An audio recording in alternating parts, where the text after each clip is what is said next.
Welcome and thank you for joining us on Birth Mother Matters in Adoption with Kelly Rourke-Scary and me, Ron Rains, where we delve into the issues of adoption from every angle of the adoption triad. Do what's best for your kid and for yourself, because if you can't take care of yourself, you're definitely not going to be able to take care of that kid, and that's not fair.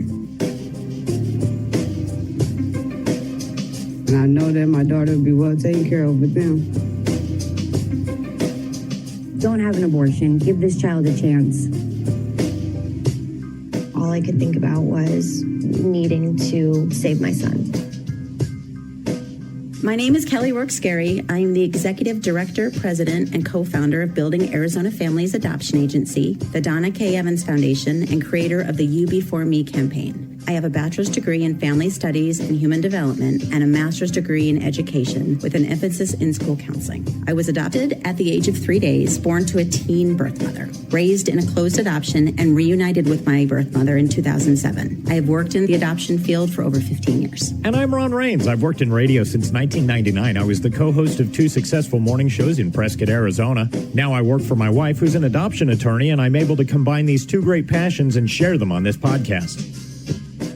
If you enjoy this podcast, make sure to rate and review us on whatever platform you use to listen to us, and follow us on Facebook, Instagram, and Twitter. Look for AZ Adopt Podcast. Today on Birth Mother Matters in Adoption, we're going to hear from a few different Building Arizona Families birth mothers and how adoption has impacted their life. First up, we'll hear from Vicki about her open adoption and her relationships with her son and the adopting families she's chosen. We'll also hear about how open and closed adoptions have affected her life. It started in 2014. I did not know what to do. I was lost. I was in the middle of an addiction, an awful relationship. So that is the main reason why I chose Building Arizona Families, so I could give the child a better life. It was tough, but at the end, it's beautiful. I have an amazing relationship with the family. He is now, 5 years old, and I see them every year.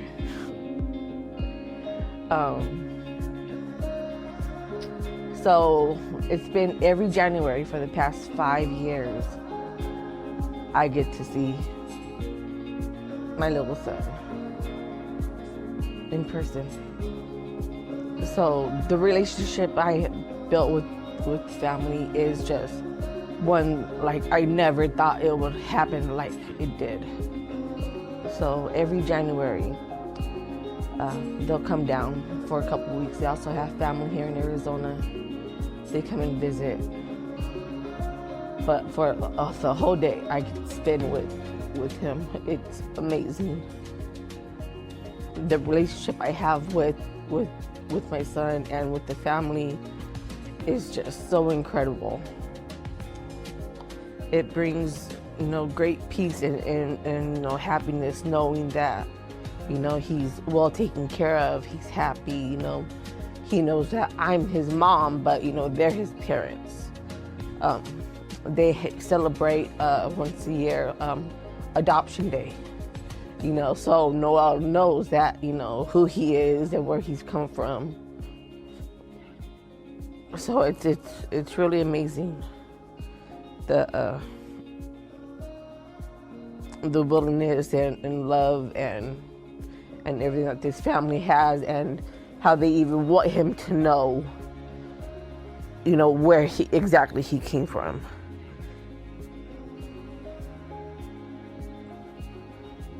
That's why I also chose to do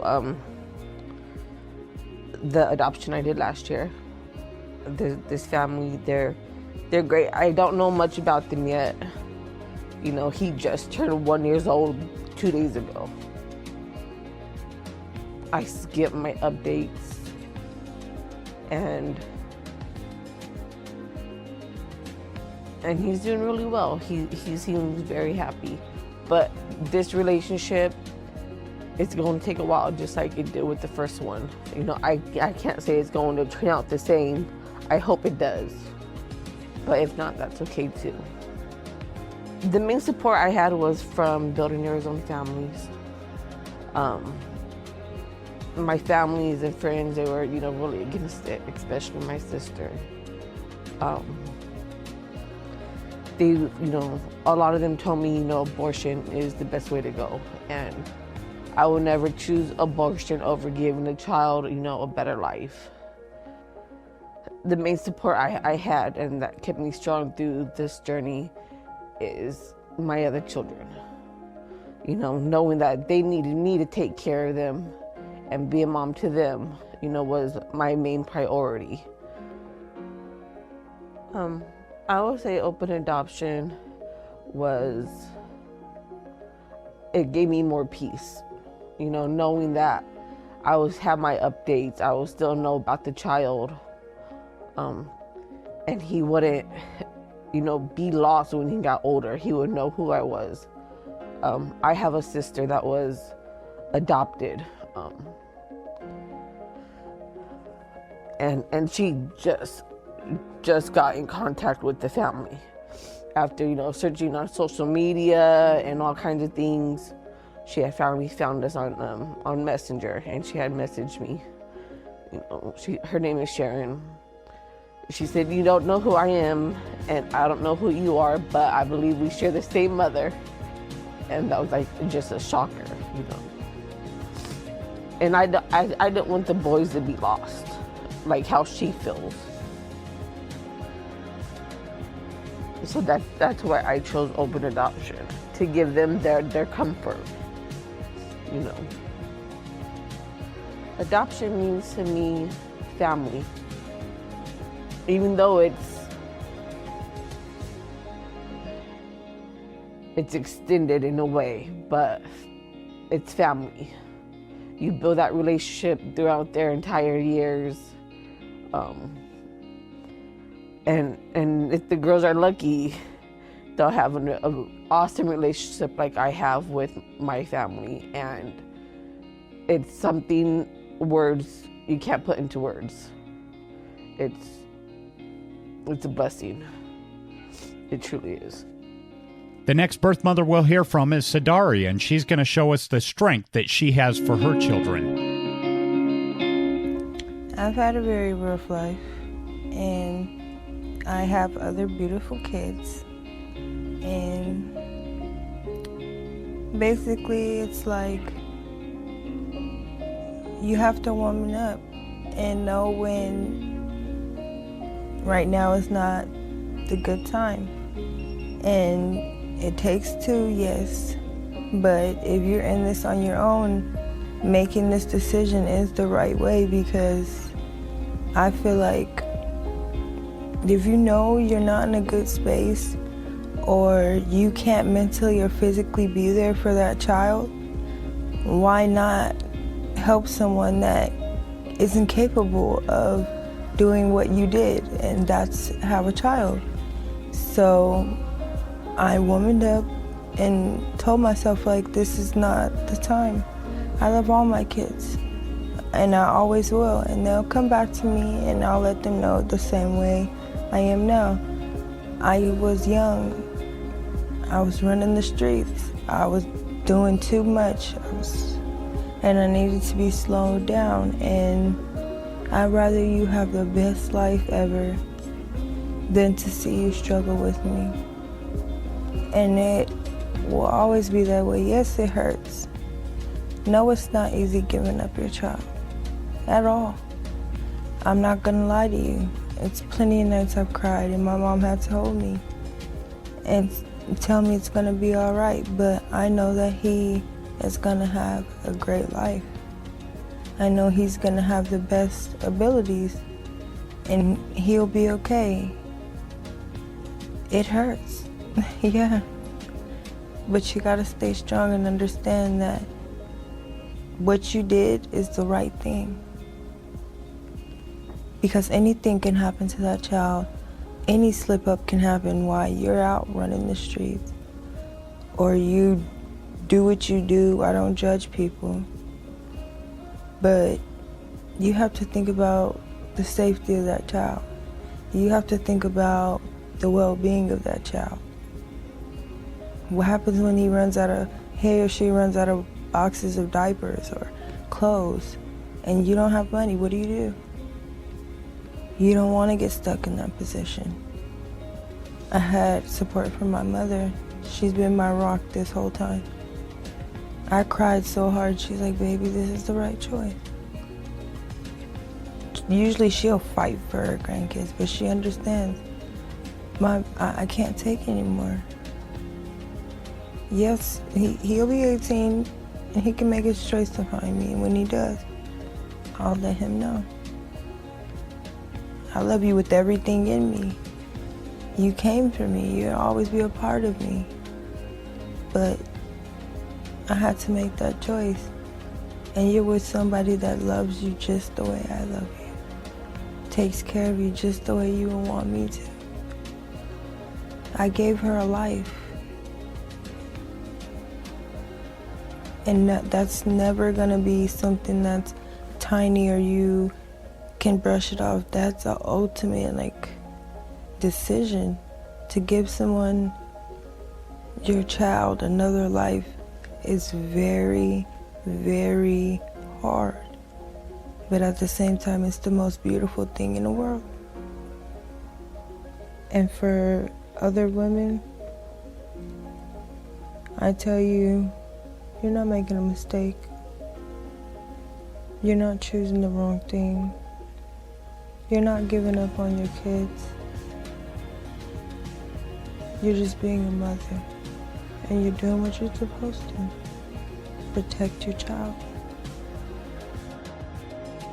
Now we're going to talk with Danielle, and she's going to talk about how she came to terms with her struggles, doubts, and emotions going through the adoption process.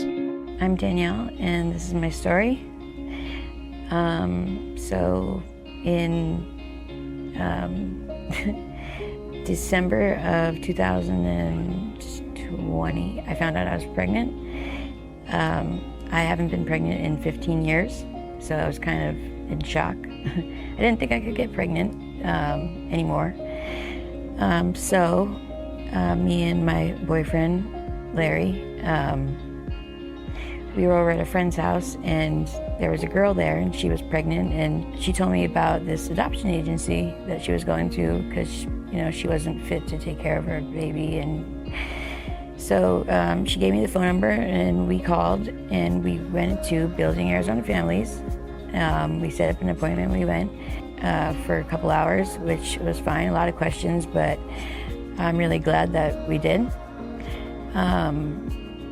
So the next time after that interview, we met with the caseworker, and there was no families yet, and I didn't really know what to think about it. I never really paid attention to adoption. I just know I wasn't for abortion. The caseworker that we had, she actually wound up leaving, but she was really nice, and she actually showed us the profiles right before she left. We went through about 5 profiles, and one of the profiles just caught my attention, and I had Larry read it, and it caught his attention, and so we picked the family. The family couldn't have kids, they had no kids of their own. They were married, and just their whole profile I had to pick them. I just knew that they were the right people to pick.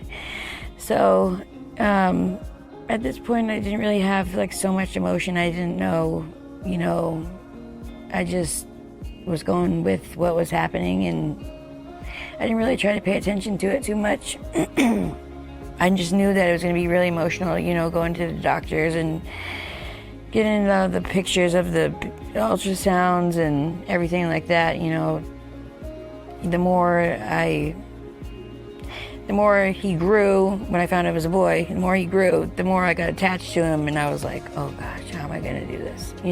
I was struggling with okay, do I get my stuff together? Can I get my stuff together?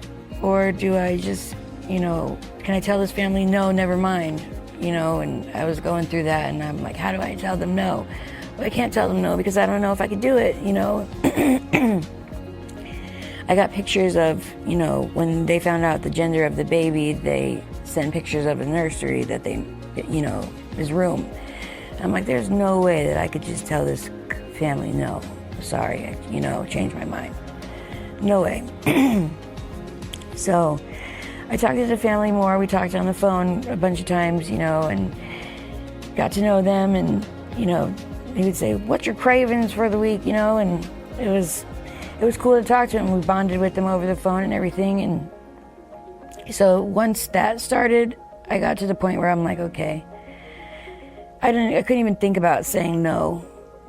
You know, I can't do it anymore. I was just set. I just have to do it.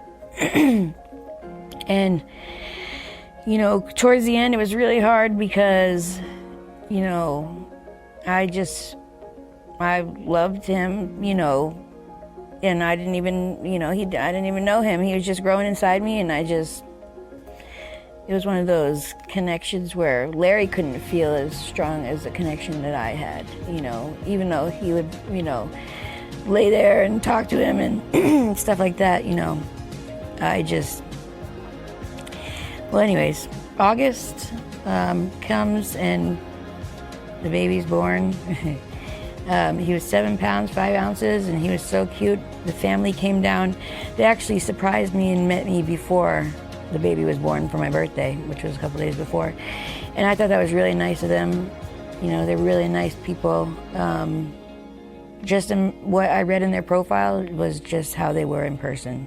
Even better in person than the profile. And what stood out about their profile too is that they both still had their parents. Their both parents were still married for 40-something years, and that just was like, wow. You know, so, and regardless, you know, I'd always want, whatever happened, you know, in my life, I would always want, you know, him to have parents, you know, that I know would stay together, you know, and I know that it seemed like they were the type of couple that would always be together, you know, and so,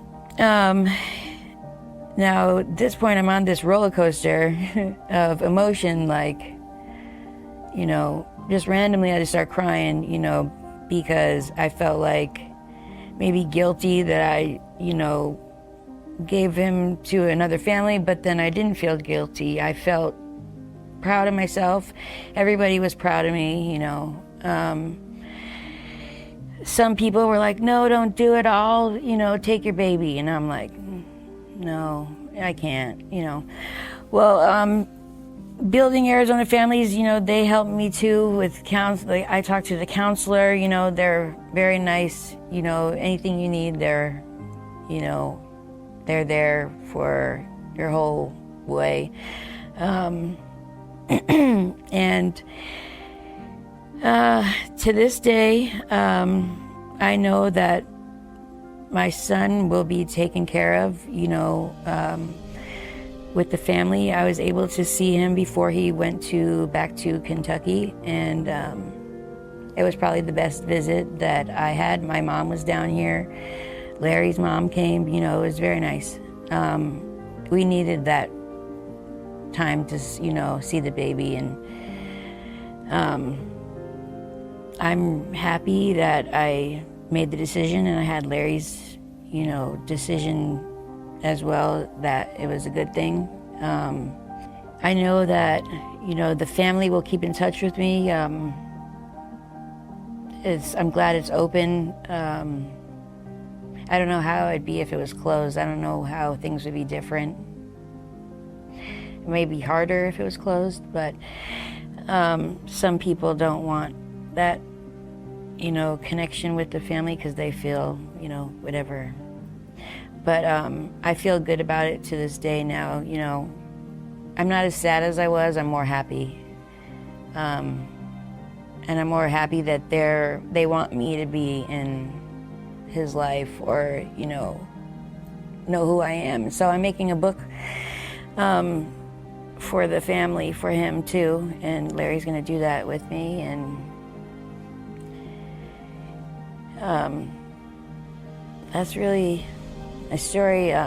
It's hard to explain the emotions because they came and went, and it was like waves.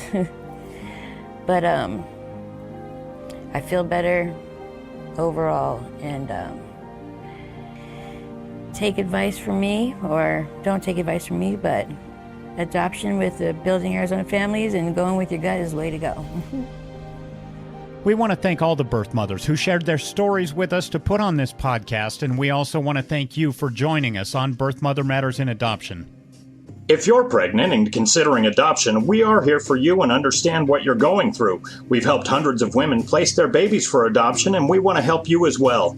We have a pregnancy crisis hotline available 24/7 by phone or text at 623-695-4112, or you can reach us on our toll-free number at 1-800-340-9665. We can make an immediate appointment with you to get you to a safe place, provide food and clothing, and help you get started on creating an Arizona adoption plan, or just give you more information. Check out our blogs on our website at azpregnancyhelp.com and follow us on Facebook, Instagram, and Twitter by looking for AZ Adopt Podcast. If you enjoy this podcast, make sure to rate and review us on whatever platform you use to listen to us. Birth Mother Matters in Adoption was written and produced by Kelly Rourke-Scary and edited by me. Thanks go out to Grapes for letting us use their song I Don't Know as our theme song. Join us next time on Birth Mother Matters in Adoption. For Kelly Rourke-Scary, I'm Ron Rains, and we'll see you then.